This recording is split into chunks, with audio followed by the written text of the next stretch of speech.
Fala pessoal, Lucas aqui. Eu vou mostrar para vocês mais um vídeo de atualização da CNC. Nesse vídeo, qual que é o meu objetivo? É te mostrar para quem não sabe operar uma router, que tem dúvida se vai conseguir operar, o que precisa aprender, quais são os passos principais, se é difícil, se não é. Nesse vídeo eu vou destrinchar todas as etapas. Na verdade, talvez não só em um vídeo, eu vou fazer uma playlist, provavelmente para não deixar o vídeo muito comprido. E aqui você vai aprender definitivamente se a router é para você, se é difícil, se não é, quais são os passos que você tem que estudar para aprender a manusear uma router, poder fazer peças de madeira como, por exemplo, tábua de carne, petisqueira, bandeja, placa decorativa, placa de fazenda, uma infinidade de produtos usando madeira e a CNC. A primeira etapa aqui é você saber como é que funciona a lógica da CNC. Para isso, eu vou mostrar para vocês alguns componentes básicos dela. O primeiro componente é a controladora. Nesse caso meu específico, eu estou usando o Mac 3 como forma de controlar. Tem um computador aqui embaixo. O computador vai controlar o sistema dela. Aqui eu tenho os motores de movimentação da máquina. Então, por exemplo, esse motor movimenta o eixo Z, tem um outro motor ali que vai movimentar o eixo X e um outro motor aqui que movimenta o eixo Y. Então é X, Y e Z. Então ela desce, movimenta para cá e para cá. Então ela movimenta em todos os sentidos. Esse é o primeiro ponto. O segundo ponto é esse carinha aqui, que o nome dele é o spindle. Ele serve para girar a ferramenta, no caso uma fresa. A gente vai poder colocar ali diversos tipos de fresa para fazer diversos tipos de materiais. Esse carinha é o responsável por fazer o desbaste, então ele vai girar a ferramenta. Esse aqui é um spindle de 4CV da Tecmaf, que pode ser substituído também por uma tupia, que é mais conhecida aí na marcenaria. Então esse carinha aqui faz a função da tupia, só que de uma maneira mais profissional. Aqui você consegue velocidade de até 18.000 RPMs, no caso desse, com potência de 4CV. Conforme você vai diminuindo o RPM, que é possível, eu consigo ter um ajuste fino ali de RPM, eu também perco a potência, tá? Então é importante você sempre observar esse ponto. Esse aqui é refrigerado por ventoinha, então ele tem uma ventoinha aqui que faz o resfriamento dele. Tem alguns que é refrigerado a água também. Então a água você vai poder transitar numa faixa de rotação maior. Você pode trabalhar com rotações menores sem comprometer o resfriamento. Esse daqui não. Se eu trabalhar com uma rotação menor, por muitas horas eu posso correr o risco de queimar ele, porque ele vai esquentar muito. Porque a resfriação dele depende do quanto ele está girando ali. Aqui eu tenho algumas fresas. Então essas fresas assim, elas vão na tupia, não é fresa de usar no spindle. Fresas assim, ó, você vai fazer nomes. Essa aqui, por exemplo, é a V-Bit, usado para fazer nome, logo, símbolos. Tem outros tipos de V-Bit, então entre a mesma característica de fresa, tem modelos diferentes, tamanhos diferentes e graus diferentes. Como, por exemplo, esse grau aqui, ó, 120, e esse grau aqui é 60 graus. Você percebe que esse aqui é bem mais chanfrado, ó? Ela é o mesmo diâmetro, só que com graus diferentes. Então tem várias características de fresa do mesmo modelo. Essa daqui, por exemplo, 60 graus, só que 16 milímetros de diâmetro. Fresas Balnuse, por exemplo, essa de 22 milímetros. Tenho essa aqui de 12 milímetros, que é o mesmo modelo, só muda a questão do tamanho. Aí outra informação importante também é a haste. A gente tem espessuras de haste diferentes. Então, por exemplo, essa aqui é 6 milímetros e essa daqui é 1/4. Ou essa daqui, deixa eu pegar essa aqui. Essa aqui é 1/4. São quase a mesma coisa. Essa aqui é 6 milímetros e essa aqui é 6,35 milímetros. A unidade de medida é diferente. Requer o quê? Pinças diferentes. Por isso que a gente tem aqui vários tipos de pinça, com a espessura diferente. Tem todos as espessuras possíveis, tá? As pinças. Ela vai de 1 milímetro até 13 milímetros. Nesse caso aqui do meu, Eu não tenho todas, eu tenho as que eu uso, né? Por exemplo, 1/8, então ela também tem diferença em polegada e milímetro, tá, pessoal? Então eu tenho pinças de milímetros e tenho pinças de polegada. Aqui, por exemplo, eu uso a 1/8, eu uso a de 4 milímetros, de 6 milímetros, de 1/4 de polegada, uso a de 8 milímetros e uso a de 12 milímetros, que é essa pinça aqui, ó. Então esse é o meu arsenal de pinças aqui.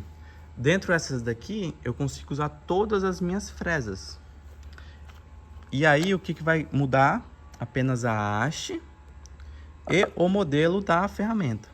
Para o software lá no computador, não vai mudar a haste. Lá você não cadastra a haste. A única coisa que você cadastra lá é a ferramenta em si, tá? É o diâmetro e o modelo da ferramenta. Nem a profundidade aqui você vai cadastrar lá. Por exemplo, essa daqui é uma de 12... essa daqui, se eu não me engano, é em polegada. Então ela dá 12,7 milímetros de diâmetro. E aqui tem, se eu não me engano, 30 milímetros. Só que lá no software você não cadastra assim. Você vai cadastrar topo reto de 12,7 milímetros de diâmetro. A profundidade aqui, você só vai servir para você usar aqui na máquina, por exemplo. Eu preciso desbastar aqui 1 centímetro. Eu vou colocar essa fresa e ela vai funcionar. Eu preciso desbastar aqui, por exemplo, até aqui. Ela já não é o ideal, tá vendo? Que ela não preenche todo o corte. E também tem a questão da pinça, né? A pinça tem que pegar mais aqui. Então, dependendo do material que você vai cortar, você vai precisar de uma fresa maior ou menor, entendeu? O ideal é sempre você usar a menor fresa possível para evitar tanta vibração, principalmente quando a gente está falando de fresas de corte, como por exemplo essa daqui, ó. Essas daqui, ela é de 4 milímetros, Dual Cut, que é o nome dela, topo reto. Então você pode perceber, ó, que a ferramenta topo reto tem vários estilos também, né? Ó, essa aqui é uma topo reto helicoidal. Essa daqui é uma topo reto 2 cortes paralelo, espessuras diferentes, tá vendo? A mesma finalidade com espessuras e cortes diferentes. Eu tenho essa outra aqui também, topo reto com 2 cortes helicoidais. Inclusive essas daqui, tem algumas ferramentas que eu tenho aqui ainda, mas eu acabo não utilizando. Você pode perceber que essa aqui já perdeu o fio, tá preta. Eu tenho essa outra aqui, ó, que é o mesmo esquema, helicoidal, só que 6 milímetros, que é o mesmo esquema daquela ali. E aí essas ferramentas, ela vai ter diferença em tamanho e o modelo, né, topo reto e a espessura da haste. Essas fresas são fresas para fazer cortes. E tem diversos outros tipos de modelo, pessoal. Aqui, ó, por exemplo, essa fresa aqui, ela tem a pontinha redonda. Ela é feita para fazer aqueles desbaste, aqueles entalhes 3D. Tem o jacaré, tem vários modelos que eu faço com essa fresa aqui. Aí eu tenho fresas de desbaste, fazer gamela, por exemplo, fazer petisqueira. Para agilizar o processo, eu posso usar essa, mas eu posso usar essa, que ela é maior. Essa daqui, por exemplo, ó, fazer desbaste em tábuas de carne, madeira, para alinhar a tábua. Fresas para fazer as canaletas. Essa daqui, por exemplo, deixa redondinha. Ela é tipo um topo reto, só que ela não deixa quina, né? Eu poderia usar essa daqui para fazer a canaleta, só que ela fica quina. Essa daqui, ó, ela não fica quina. Eu tenho fresa para fazer o rebaste do parafuso, para colocar na parede. Eu gosto de usar a fresa e fazer o desbaste direto na madeira. Então aqui eu tenho algumas fresas que eu já utilizo para fazer as tábuas de carne, petisqueira, personalização. São poucas, vocês podem ver, não precisa mais que isso para você ter.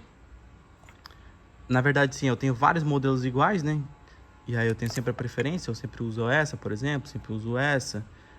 Muitas aqui eu nem uso, eu deixo aqui só por conta de um backup mesmo, né? Eu tenho uma garantia, por exemplo, se quebrar uma fresa ou der algum problema, eu tenho outras para substituir. Então, recapitulando, pessoal, vocês vão precisar de um computador que controla a máquina. No caso da minha, tem um Mac 3. O que esse software faz? Ele controla tanto movimentação quanto o spindle. Aí você precisa carregar aqui um G-Code que você faz no software que eu já vou mostrar para vocês. Aqui, pessoal, esse é o software Vectri Aspire. Aqui, ó, Aspire. É um software bem comum, bem popular no Brasil. Esse software já é o suficiente para você fazer os vetores, fazer os percursos de usinagem de basicamente qualquer tipo de peça aqui da marcenaria.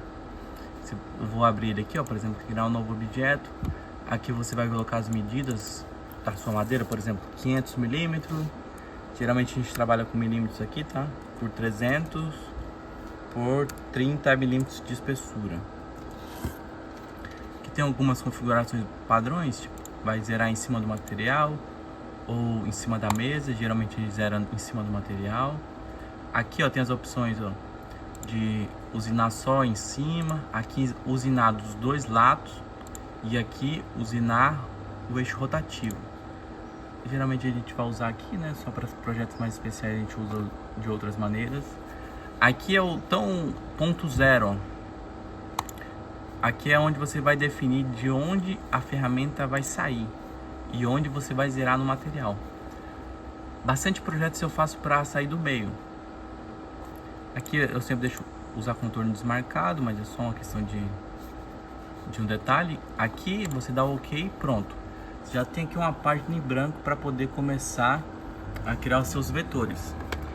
Desse lado do software você vai ter ferramentas para criar os vetores. Você clica, arrasta, você coloca as medidas. Tem várias opções aqui para você criar todos os seus vetores.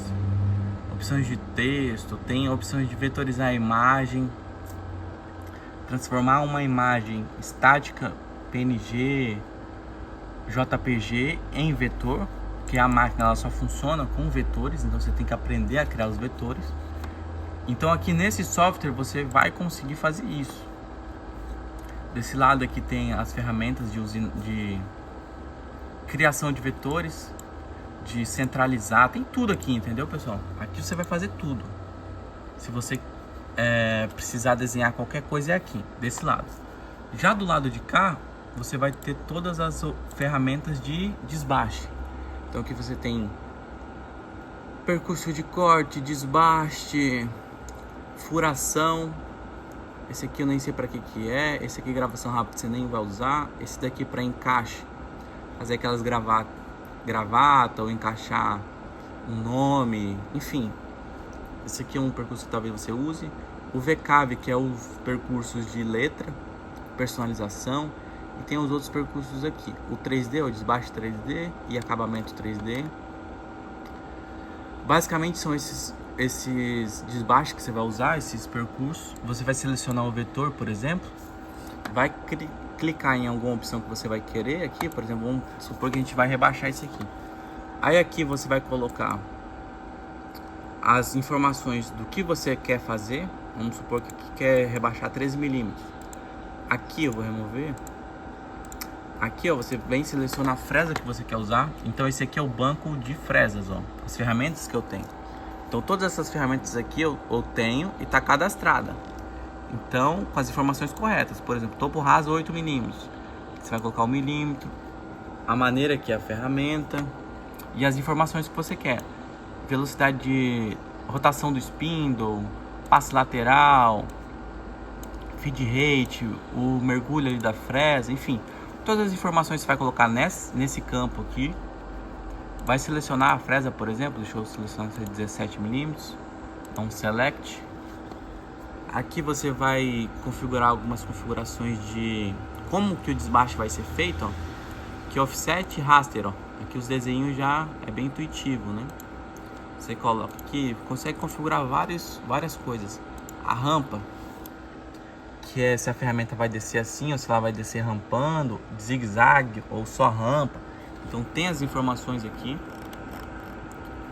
Vou dar um calcular para vocês verem aqui, ó. Ele fez aqui o percurso. Agora eu vou dar um play para simular. Você consegue visualizar aqui no software como que vai ficar. E agora você já salva ele e joga lá para o Mac. Então é basicamente isso que você faz no computador.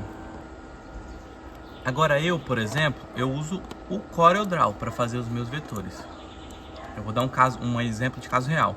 Eu preciso fazer uma personalização. O cliente me trouxe essa logomarca, mas ela é em PNG, ó, tá vendo? Eu não consigo pintar ela de qualquer cor. Ela é uma imagem PNG. Então eu preciso transformar esse PNG em um vetor. Eu posso fazer desenhando aqui com as ferramentas de desenho que eu tenho no Corel, ou posso usar aquele sistema automático. Vou dar um exemplo para vocês. O software e o Aspire tem esse software, tá? Esse mecanismo aqui. Atualmente também tem a inteligência artificial, que você consegue fazer. Que por sinal é o melhor método. Só que geralmente é pago, tá? Aqui, ó. Como a imagem é boa, ele já ficou bom. Aqui eu já consigo pintar, ó. Então quando eu arrasto pro lado, você tá vendo que dá pra ver a linha? É por essa linha que a máquina se referencia. Se ela vai passar por dentro da linha, sobre a linha ou por fora da linha. Então essa linha que é o importante, a máquina vai ler isso, entendeu? Então que eu já transformei de forma rápida. Às vezes demora, às vezes eu tenho que editar. Então assim, eu preciso dominar o software de desenho para poder fazer qualquer tipo de trabalho. Inclusive para editar, por exemplo, tô criando pacotes de vetores que você já vai estar os vetores prontos, mas muitas vezes você precisa editar. Você quer colocar num tamanho diferente um pouco, você quer acrescentar uma logo, você quer, sei lá, fazer algum tipo de modificação sutil, rápida, você precisa dominar essas ferramentas. Eu já domino o Corel há muito tempo, por isso que eu uso ele. Inclusive para fazer as minhas tábuas rústicas na CNC, eu utilizo o Corel. Eu crio um método, uma metodologia bem simples, que em poucos passos eu consigo estar fazendo aquelas canaletas personalizadas aqui, com logo e tal. Daqui a pouco eu vou fazer essa arte aqui, vou gravar para vocês e vou deixar no vídeo também, como é que vai funcionar aqui. Só que, por exemplo, do Corel eu tenho que exportar um arquivo para o Aspire. Aí do Corel eu exporto para o Aspire e vou usar só esse campo aqui, ó, de fresas, que aqui é que está cadastrado as fresas. Então aqui eu vou conseguir fazer o logo, o rebaixo, o canaleto, tudo por aqui. E aí fica bem simples, você traz o arquivo para cá pronto, rapidamente você já configura todas as fresas e já consegue fazer os arquivos. Aí daqui você vai salvar os arquivos e vai trazer para o Mac 3. Trazendo para o Mac 3 também é simples, você vai carregar ele aqui, vai posicionar a máquina no ponto de origem dela, que você já definiu no Aspire, e vai dar Start. Aí ela vai, faz o trabalho. Se tiver mais de uma fresa, ela faz o trabalho da primeira fresa, levanta, volta para o ponto inicial, aí você substitui a fresa, zera o eixo Z novamente, só que é só o eixo que você trocou a fresa, carrega um outro percurso no Aspire novamente, dá Start, ele finaliza, quantas fresas for, se for uma, duas, faz todo esse processo igual, finalizou, você retira a peça da máquina, dá o acabamento e a ferramenta está pronta para fazer outros trabalhos. Então é isso, pessoal. Eu espero que tenha ficado claro que se você nunca mexeu numa máquina dessa, com essa explicação que eu fiz, você tenha entendido tudo. Caso não entendeu ou entendeu, deixa nos comentários aqui do YouTube para que eu possa estar melhorando e fazendo próximos conteúdos assim. Então é importante a participação de vocês. Deixe esse like e compartilhe esse vídeo com quem você acha que tem que aprender sobre esse mundo de CNC, que isso aqui é o futuro, tá, pessoal? Então isso aqui é o futuro, pessoal. Essa é uma máquina pequena, ela tem 67 de largura por 1 metro de área útil. No próximo vídeo eu vou falar um pouco sobre diferenças de máquina e passar um pouco de relação em valores para vocês começarem a entender um pouco mais sobre por que uma máquina vale 5 mil, outra vale 10 mil, uma outra vale 30 mil, uma outra 50 mil, sei lá, 100 mil.